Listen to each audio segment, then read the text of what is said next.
Good afternoon, everyone, and welcome to the Prince George's County Memorial Library System's virtual programs. My name is Nicholas Brown, and I'm the Chief Operating Officer for Communication and Outreach at the library. I'm filling in for Roberta Phillips today. She had something else come up, so happy to play backup quarterback here per usual. You've seen me a few other times on this series.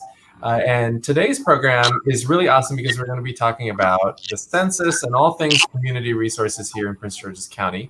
Our very special guest is a dear friend of the library's. His name is Thomas Johnson. He's the Special Project Division and 2020 Census Project Manager at the Prince George's County Office of Community Relations. That is an amazing group of people at the Office of Community Relations that is doing everything they can to support all of us right now in the moment in COVID, and also setting us up for success 10 years from now with their deployment of Census Outreach. So everyone knows the format. If you've been with us before, if you're new to us, we have a really cool low-key conversation where you get to learn a lot, but it's in an entertaining way. And then we'll open things up for Q&A towards the end. Before we get started, would like to share a bit more of Thomas's bio with you. Thomas has worked for Prince George's County for over 4 years now. Of course, in this position with the Office of Community Relations since October 2019. He's also previously worked as a special project manager, program manager of the Transforming Neighborhoods Initiative, education coordinator for the Department of Policy, Practice, and Ready by 21. And he's also worked as faculty at the College of Southern Maryland, assistant to the director of athletics at Bowie State, and has also worked in the Prince George's County Public School System. And he holds wonderful educational credentials from Liberty University and East Carolina University, and has done a lot of really great work serving the community, both in appointed volunteer roles and leadership roles. So our fun fact about Thomas, before we get into business here, is that Thomas, who's managing to have this wonderful smile while having 5 children under the age of 14, all in a house during a pandemic, and his wife is an educator. So thank you, Thomas, for your service to the greater good at home. Thank you.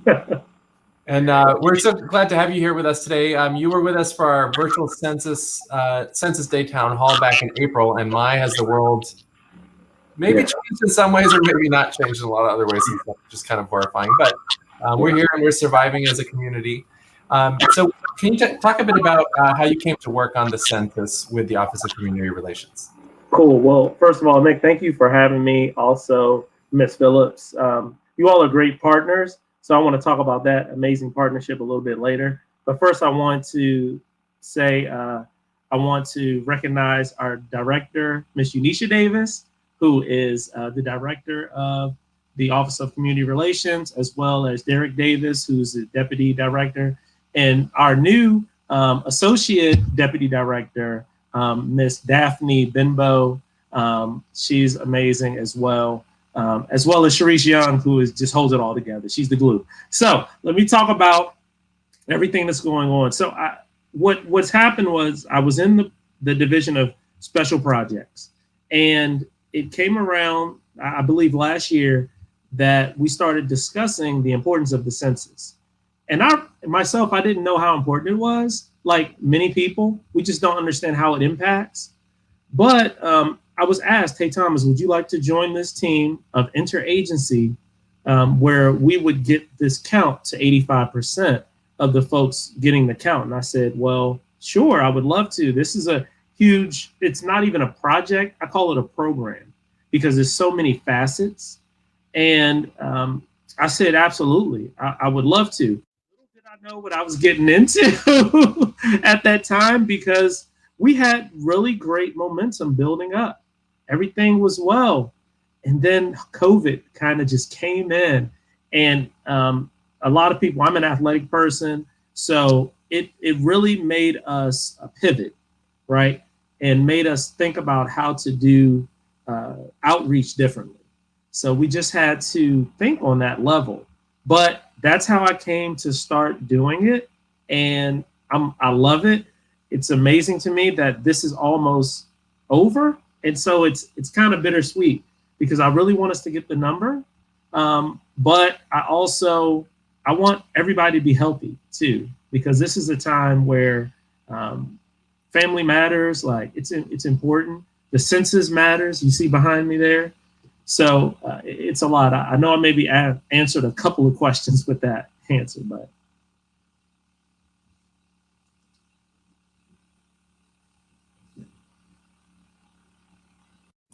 There's, thank you. Awesome. For anyone who is new to what the census is, can you give a very just short overview of what the census is, how it is delivered every 10 years? Sure. Do you mind if I screen share? Because I made something. Sure, go for it. All right. So let me see. I'm going to share and I'm going to pull up. Let's see. See if I can pull up. There it is. So I'm going to pull up. Let's go to the current slide. Nope, not custom, from current. There we go. Can you see that? Yep. Awesome. So what's happening? What is the census? So every 10 years, the federal government conducts a population count of everyone in the U.S. Data from that census provides the basis for distributing more than $675 billion in federal funds. Enumerators, they are currently knocking on our doors right now. And our numerators are people who are hired by the U.S. Census Bureau. They have badges on, they have numbers on them, their picture, their ID, and they're coming around to make sure that they get the accurate count. It's something about the census, but our census date changed. The end date was supposed to be October the 31st, but as of recently, as of last week, the census date has been moved a month up. So our census date is currently September 30th, which is letting people know that we really, really need to take time to take the census. It's very, very important. And I want to talk a little bit about why the census is important. So the census is important because it affects the funding for our communities that they receive. It influences how our community plans for the future. It impacts our representation in government and ensures public services and funding for schools, hospitals, and our fire departments. It also determines how many seats our state is allocated in the House of Representatives. And I ask this question, which is kind of funny, but I say, hey, how many of you all like potholes? I hate potholes, right? How many of you all love services for the community? How many of us like good schools, right? Because I have 5 kids. I need to make sure they have good schools. Well, guess what? The census directly impacts a lot of those programs and the funding sources to those agencies. So it's so important. For every person that is missed in the census over a 10-year period, we miss $18,250. That's $18,250 per person. And we're including babies. No pets, though, no cats, no dogs, but it includes everyone living in our home. So we really, really, really need to see the importance of it, how it not only impacts us now, but it impacts us later. I want to share this with you.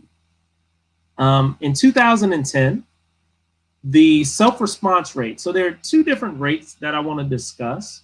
There's something called a self-response and an overall response. So the self-response is when the individuals complete the census on their own. This is before the enumerators are out to the community. So for instance, for us, the enumerators started July the 31st, right? So our self-response rate is whatever that number was before the enumerators started. Now, our overall response rate, which in 2010 was 74%, whatever the end is, once we get to September the 30th, that is going to be our overall response rate, right? And it's important for us to know that because the goal is a big number for us, but we can do it. Sadly, in 2010, and this is where we are, in 2010, we lost $363 million. Let's say that again, $363 million. That's because some folks did not complete the census or didn't understand the importance of it. Now, as of today, which is pretty amazing, we're up to 65%, right? But our goal for the 2020, our overall rate, we want to get to 85%. then we need to hit that by our September the 30th goal. But we can't do it on our own. We need help from the community. We need help from everybody that is here, everyone that is on this call. We need your help. So I wanted to show that real quick because those numbers, they speak for themselves of where we were and where we're trying to go. Yeah. Go ahead, Nick. Thank you. So when we think about that 363 million number, one of the things I didn't really realize about census until I got into working in a public library setting was that we as a community are living with the implications of that response rate for 10 years, if not longer than that, because so many things can happen in the process. But can you just talk about how those funds would have been applied right now during the pandemic and economic crisis if we had that additional funding? Obviously, you can't say this is how it would be impacting the budget directly, but generally, like, that money goes towards what kinds of services? Yeah, so let me use as a perfect example, and I appreciate you bringing that up. So for COVID-19, say we have, say a vaccine comes out, right? And that vaccine is allocated to Prince George's County. If we had the accurate count of the amount of people that live in Prince George's County, we will get the correct amount of vaccines for everyone that lives here.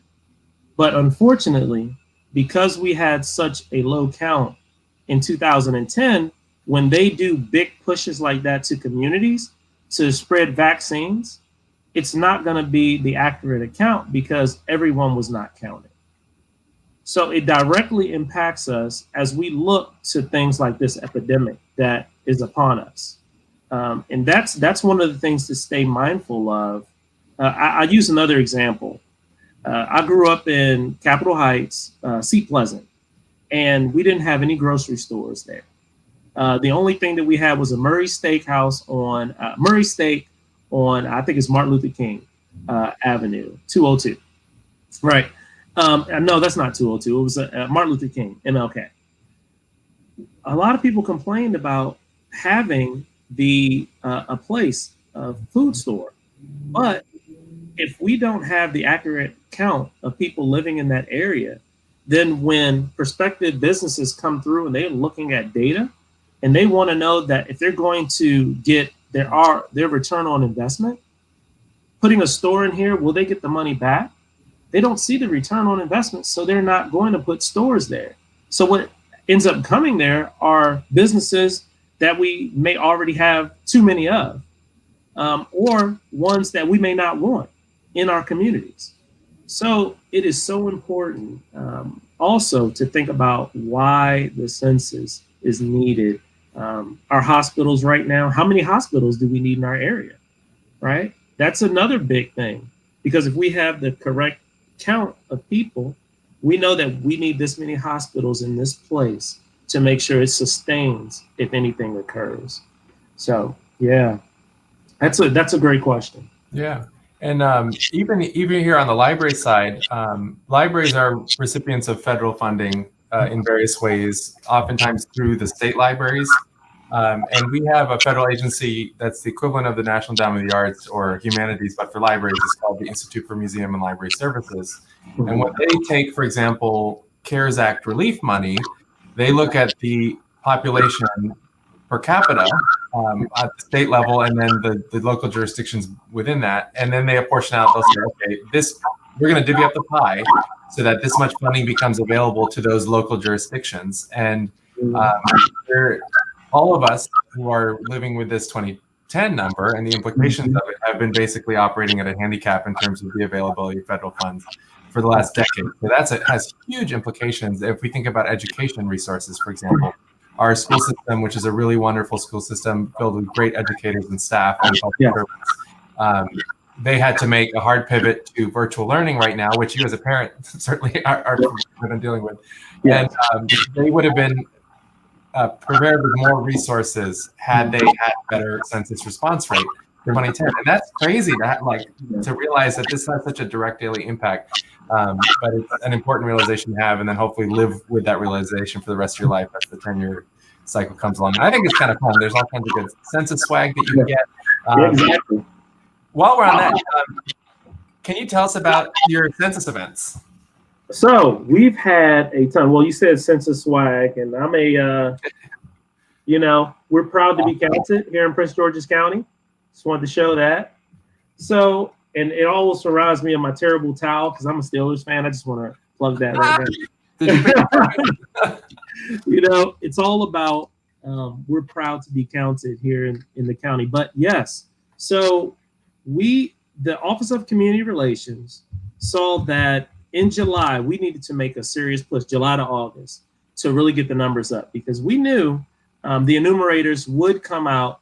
I think at that time, the date didn't change. I think it was August the 11th they were going to come out, right? So we knew we needed to up our game as it would relate to outreach and activity, but in a safe format. Mm-hmm. So what we did was every Saturday starting July the 11th, we have done census outreach. We've done census, they've been called census completion and distribution events throughout the county. And the reason why we did it was because we used data that was pulled from our systems that we use here in the county. And we saw that certain places in the county were undercounted. And we really wanted to use that data to reach these different spaces, but partner with community members and our county council and county agencies to really make impact. So we've been having fun. We have been to the first one we did at what was it? Oh gosh, we've been doing so many. It was down in District 7. No, matter of fact, District 8, Monique Anderson Walker's district. We did an event there. And we had a great time with their community on that event. That was the 11th. Then we did the 18th.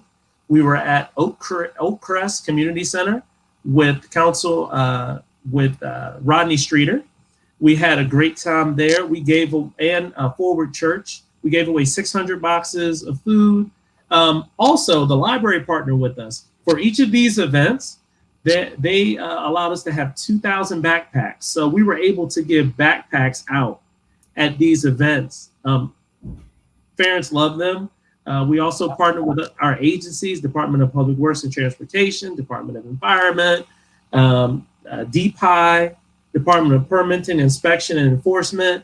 We've been having a great time. We did another one at in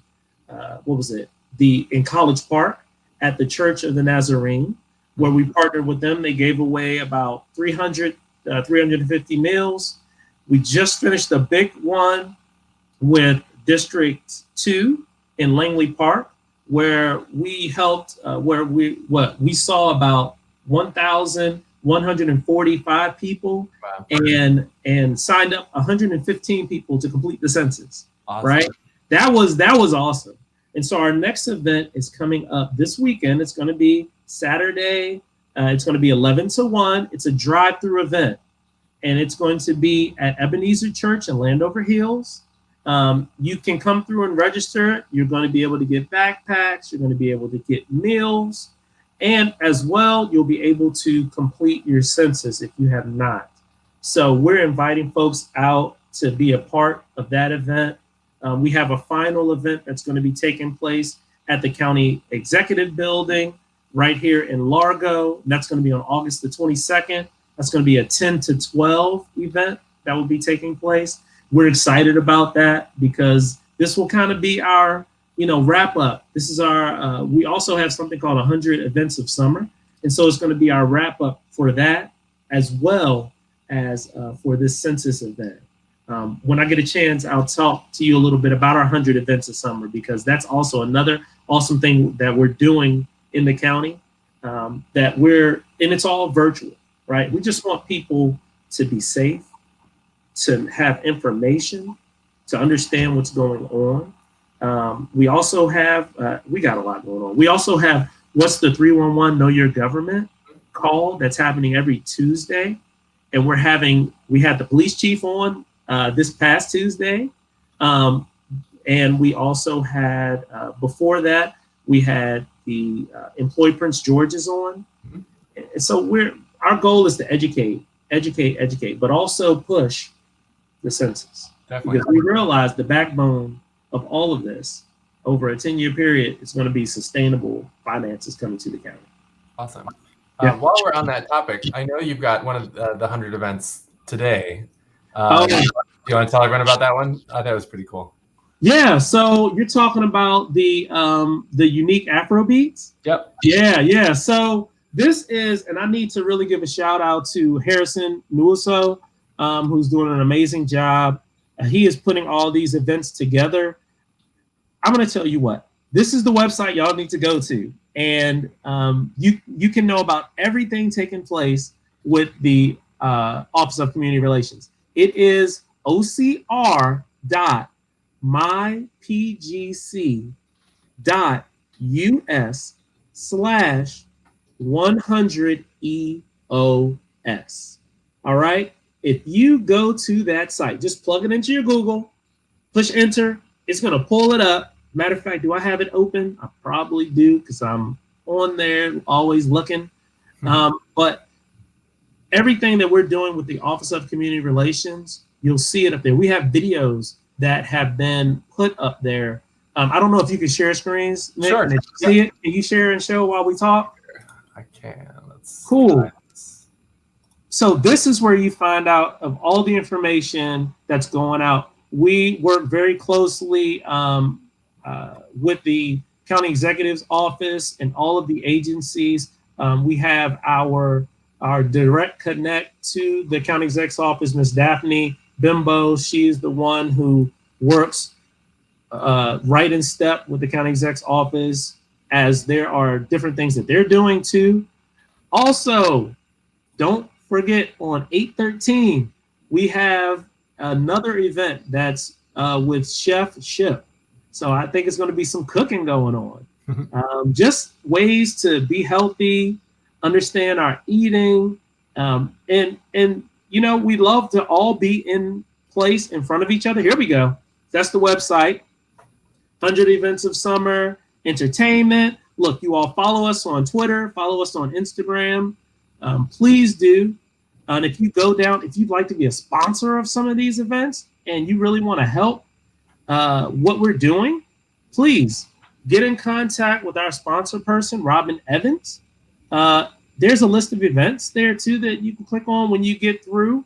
And also there's videos that take place that are on this link. So we have a video of everything that we're doing. Love for you all to be a part. Love for you all to take place. Here we go. There's events. And so what we're doing is we're trying to plan for every opportunity that we have, because we realize we don't know how long COVID is going to impact us. But while we are in our homes or where we can't connect like we normally would do in the community, we want to connect with you. So that virtual space, we want to fill it. So there's activities, there's so many fun things that are going on. There we go. So we got, that's what I was talking about, August the 6th with Chef Donald Ross. We have August the 8th. That's this event that I was talking about with Ebenezer on the 13th. Try something with Chef Carl Ship. And then the Elephant We Don't See, Diversity Dialogue. That's going to be on August 25th. So much going on. I mean, it's kind of, we're like the library. We just, we're all, just like a book, we're always open. And that is, this is one of the cool things, like, I know I'm totally biased, but those of us who get into public service, like our two organizations are just a couple of the many examples of the agencies here locally doing really great work and being out and about. And it's not about just sitting here waiting for the community to come to us.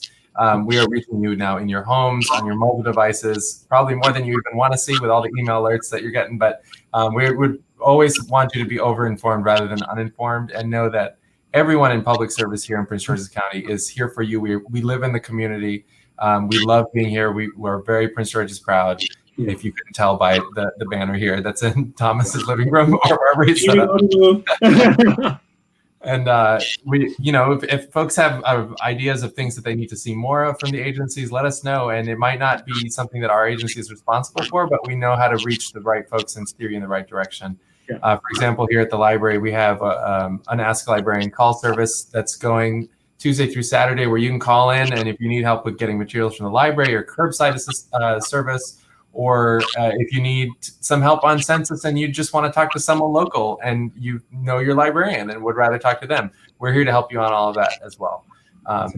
So all good stuff. Our call center number, just so you've got it while we're here, I can move into telethon mode, is 240-455-5451. And that is to reach the library system's Ask Librarian service. You can also send us an email 24/7 at askalibrarian@pgcmls.info. And of course, you can reach us on social media. There are a handful of us who look at it at all hours of the night and in the morning. So I'm at least one of the faces that is behind the odd hour texts and stuff. So Thomas, with the census, language access can be a barrier, but I know there's a lot of resources available for folks who might have, who might be in the process of learning English, who might be new arrivals in the country, who might be, for example, like my grandmother is, my mother's Honduran, so my grandmother's Honduran too, and she now lives over here mostly full time, and she didn't speak English fully until a few years ago. So what are the resources for folks like that who want to participate in the census and should participate in the census, but might be afraid of the language access? Okay, so I want to share my screen real quick because I'm going to show you something kind of cool. All right, so this is back to our presentation that we just had, if I can find it. But let's see, where are you, presentation? You're somewhere. It's funny navigating. So what I want to show, here, I'm going to do this. I'll just pull it up. And then I'll be able, I think it just went, there it is. All right, so we'll try it again. So there it is. All right, we were just here. And what I want to do, from current slide, I'm going to go to this. Now, how do you complete your census? It is very, very, very simple. Let's start out with the website. You go to www.my2020census.gov. Very simple. The census is in multiple languages. And I pulled this up because there's certain things I want to do with this page. First, I'm going to show you all the information here, but then I'm going to ask you to do something, as in our audience. The second is you can call in English, Spanish, or again, 18 different languages, right? So if you are in another language, or you have another language as your first and you prefer, then please, by all means, you can speak to someone in that language. Secondly, say you prefer doing the mail and you love mail, and that is fine. They have been sending the census out. They're going to, or they have probably sent 3 or 4 different censuses completion forms to our homes. And these are for the people that have not completed their census. If you want to mail that in, you can mail it right to that address, which is U.S. Central Census Bureau National Processing Center, 100 Logistics Avenue, Jeffersonville, Indiana, 47144. Now, I want to challenge you all really quick. If you have your cell phone, please pull it out. All right? I want you can't do this with a dumb phone. You only can do it with a smartphone. That's what my dad calls them. He's like, that's a dumb phone. No, you need a smartphone. So pull out your smartphone. I want you to open up your camera, right? Just have it to where you can see a picture, but it's nothing there. I want you to hover over top of that square box. That is what you call a QR code. And once something pops up, I want you to push that on your screen. And what's going to happen is everybody that's on this call, you're not going to have an excuse who has a smartphone, because it's going to pop up right in front of you. Did it happen for you, Nick? It did. This is what the lovely screen that you get to see There it is. And you can just click that start questionnaire button. And it's actually, I was expecting it to be, you know, we get these surveys from businesses that want to know everything about you. This is like not the exact number, but very simple steps. Nothing invasive, personal information had to go in there. Just some basic questions, and that was it. And then you were done. I was like, oh, well, that was a lot easier than voting, even for civic engagement. It's so funny because, we have a family of 7, and it literally took my wife 8 minutes to complete the census for our whole family. So, there is, and they don't ask. And so that's another thing. Let me come out of here. I'm going to stop sharing real quick. For all those who found it, awesome. You got it. Okay, we're back. So what I can say is it's very simple. They don't ask evasive questions. They're not going to ask for your social security number, no bank information. This is not something to ask you evasive information. All that the census wants is an accurate count of the people that are in your home, the address, the race, and that's it. And it literally takes a couple of moments for you to complete. And once it's done, it gives you a completion that you've completed it, and you can submit that. Well, no, it's already submitted, so you're done. I know at these drive-through events, when people complete their census on the spot, we give them a cool, do I have one here? Yes, I do. Man, I got everything here. This is just pretty amazing. So this is one of our laundry bags. Oh, wow. Right?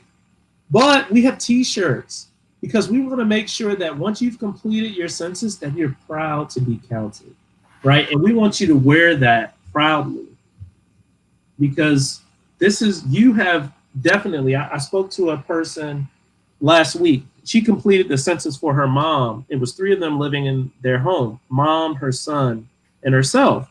And I was like, you know what you just did? You just ensured that $18,250 times 3 is coming to this county because of what you just did.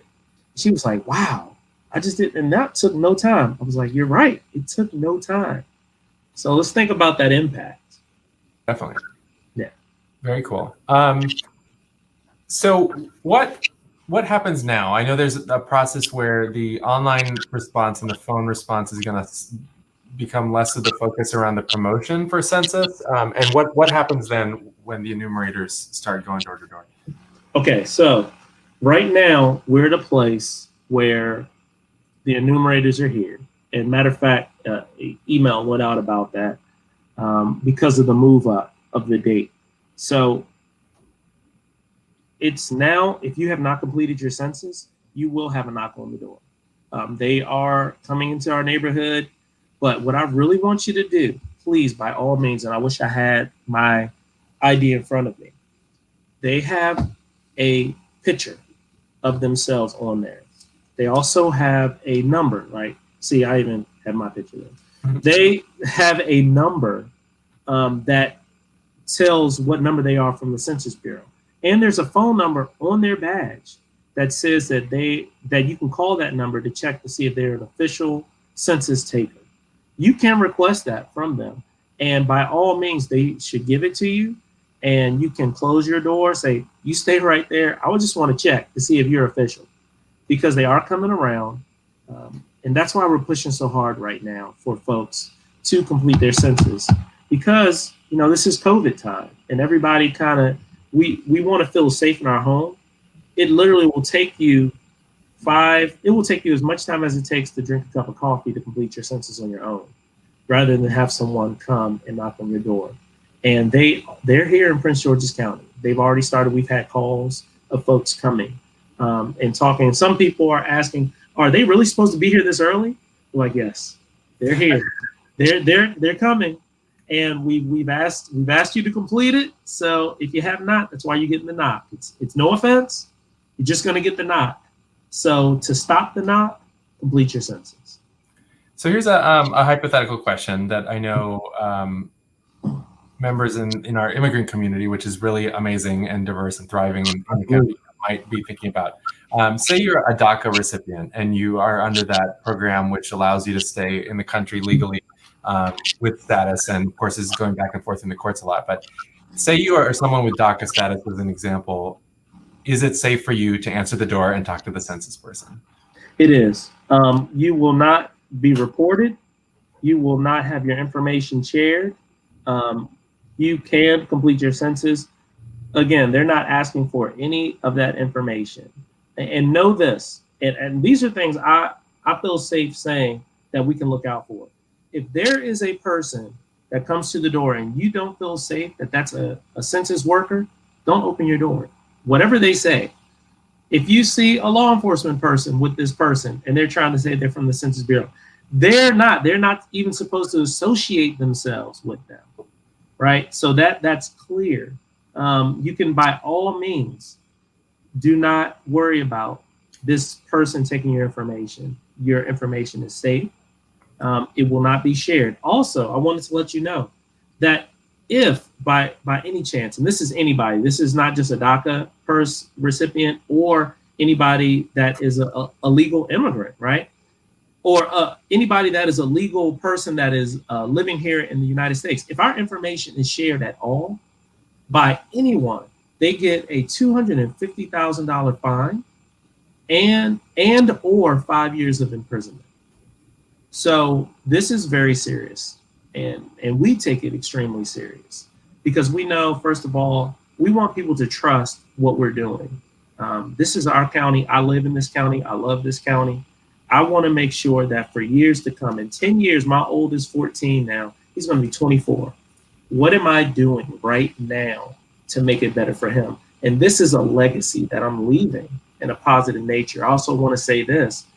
A lot of folks, and, bless everyone, blessings on everyone. All of us have different financial situations, right? And the stimulus check has helped a lot of people. But how do you create your own stimulus? You complete your census and you tell 5 people. Because doing that will ensure that we have not just that one payment, that one time, but over the years we have the funding that we need. Cool. One of the other topics that I know is important to cover in these chats is how college students should participate. Yeah. Cover that? Yeah. So that's a really good question. So college students, it all depends. If they're on campus or if they live off campus with their parents. So if you are a college student and you live on campus, you're considered what they call a group quarter college student. And they are to be counted at where they are on April the 3rd or April the 1st. And this is the thing about COVID. COVID did some strange things with this. So COVID made it to where kids were home, maybe in another state. So I'm going to use University of Maryland as an example. There may be a child that lives in Richmond, but they go to the University of Maryland campus. Well, because of COVID-19, they went home before the April the 1st deadline. So where are they counted? They're supposed to be counted here at our campus because this is where they would have been on April the 1st. But what's been happening, and this is nothing on any parent or anybody else, the parents been counting them at their home, right?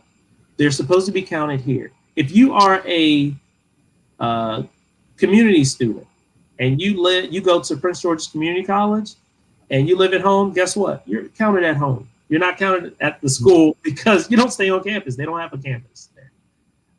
Bowie State is just like University of Maryland, right? So they're college students. They're being counted where they are. Now, say a child or a student, a college student, is from here, but they go to school in North Carolina. If they're here during the time when COVID occurred, normally if they were there on campus April the 1st, that's where they counted in North Carolina. And it offsets, right? So we never really lose. We just get in a more accurate count of where people are. So I just want folks to know, because that was really, I guess, kind of confusing, because once COVID hit, it made people go back to their home, and folks were like, well, where do I count my child? Do I count them here, or are they counted at school? And then how does that wash? Because what if they're counting both places? Well, the Census Bureau was smart enough to say this child is, and they're also working with our college campuses because we have what they call complete count committees. So they're working with the college registrars and those folks there to know that that child was a student in college at that time. Then the count that happens at their home, it gets taken away and they get counted at the school. Gotcha. It takes a little more time. It takes a little more time. Yeah. Cool. Now, the census data, of course, is used for everything all the time, and not just when it's collected. But are there some things that routinely happen, like at midpoints between census collections, where, for example, the county population might get an estimate revision, or like when the FCC looks at digital divide data?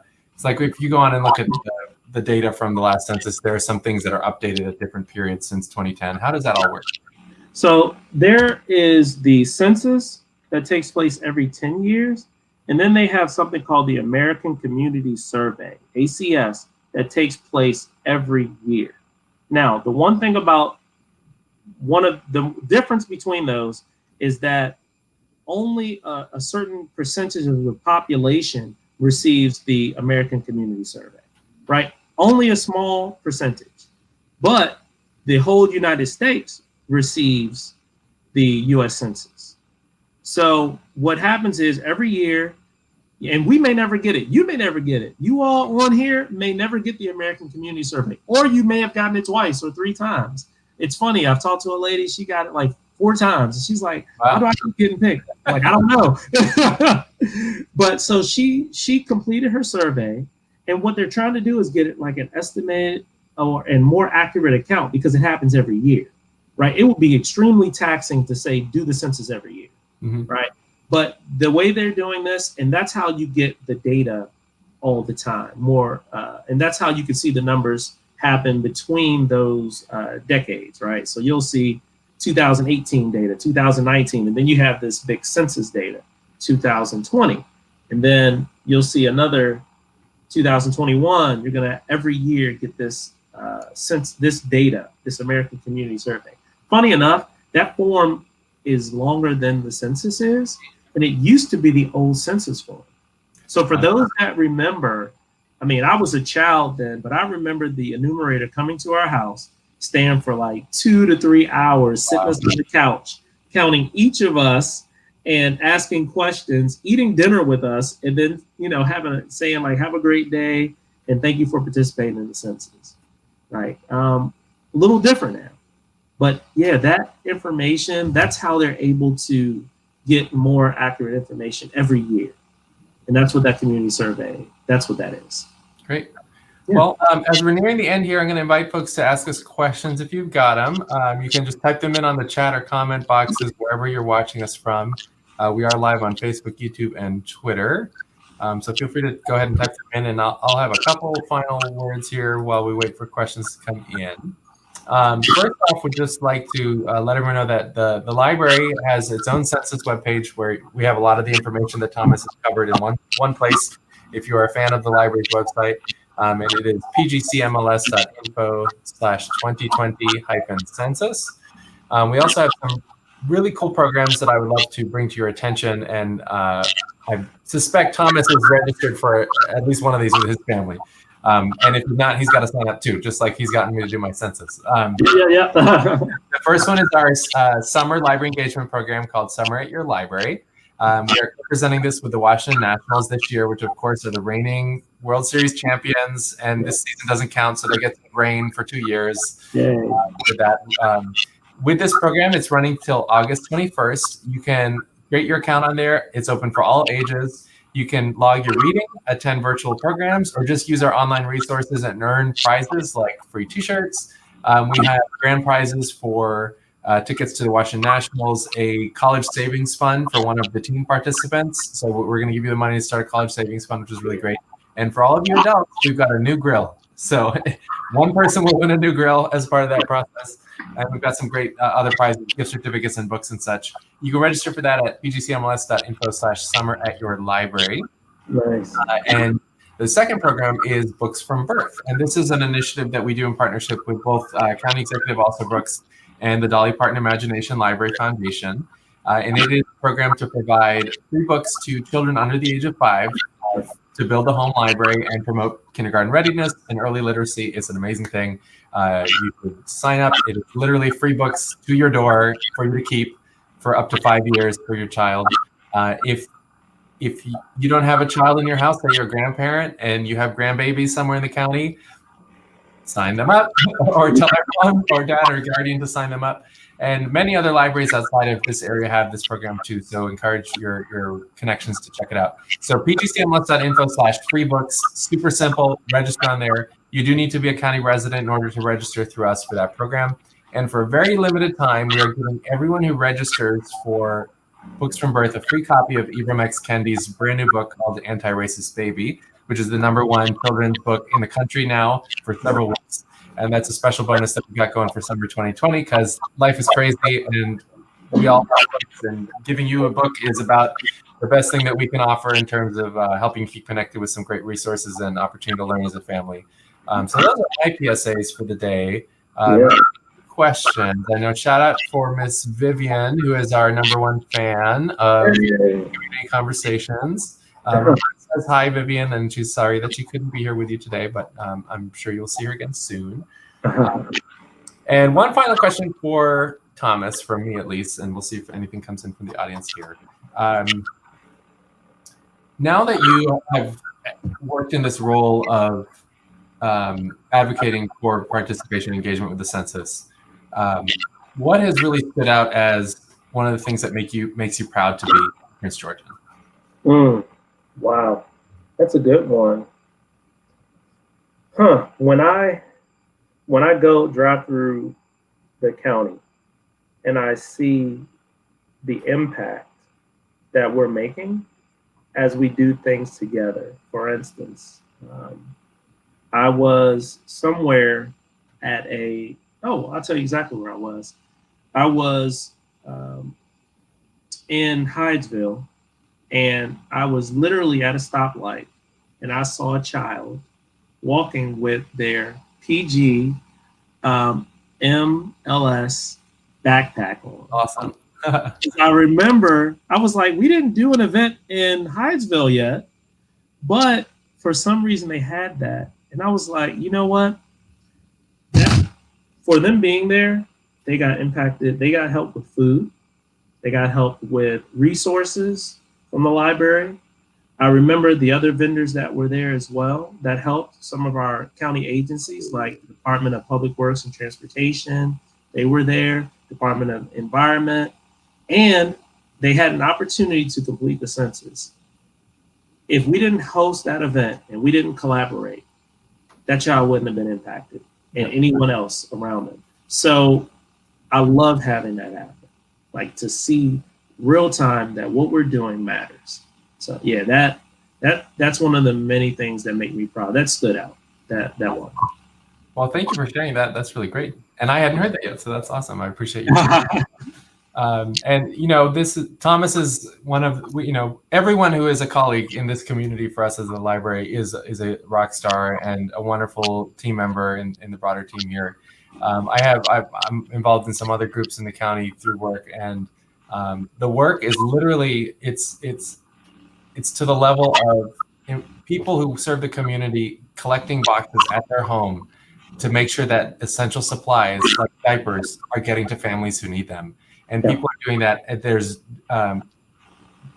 There isn't some kind of barrier that's constructed about this is what I need to be doing. I'm not responsible for that. Everyone is being there all to help each other out because we're neighbors. And our example with all of this is really shining for the whole country. And that's why we see our county executive being invited to be on the news to talk about all of the issues, because we are really leading the way in how communities can come together to help each other. Because if we can't do that, the point. And we have always done that in this community, and we're going to continue to do it going forward, whether we have to stick in virtual mode for 6 more months, or if we get back to being able to go to some sports games in person, and it's all good. And I'm sure we will reconvene again soon, Thomas. Thanks for being here, and thank you to everyone at the Office of Community Relations and throughout the county government for all that you do all that you do to support the library in our work as well for the community. And last opportunity, Thomas, can you plug a website or a social media account again for folks who'd like to connect? Absolutely. So it is, oh, wow, you literally just said that. So the OCR. There it is. Let's see. There it is. Hey, I love it. ocr.mypgc.us/100EOS. If you take off the 100 EOS and the slash, you can see what our office is about, but add that slash and you can see the events. And then please get plugged in with our Twitter, our Instagram. We have some great folks, Taylor Brown, Corinne Moses, always keeping things up to date. Taylor's always giving out great flyers. She created all those flyers, so y'all give her a shout out because they're beautiful. It's about a collaborative effort, and this is what we were designed to do during this time, and I'm so happy to be a part. Yeah, definitely. Well, thank you all. Thank you, Thomas, and we will see everyone again next week. Our guest will be, and I can pull this up right now. Our guest will be Gregory McCarthy, Senior Vice President for Community Engagement for the Washington Nationals, and we'll be talking all things baseball and summer prizes and things like that. I want to be on there. No, just that's good. All good. See you later. Thank you, everyone. Right. Bye-bye. Bye.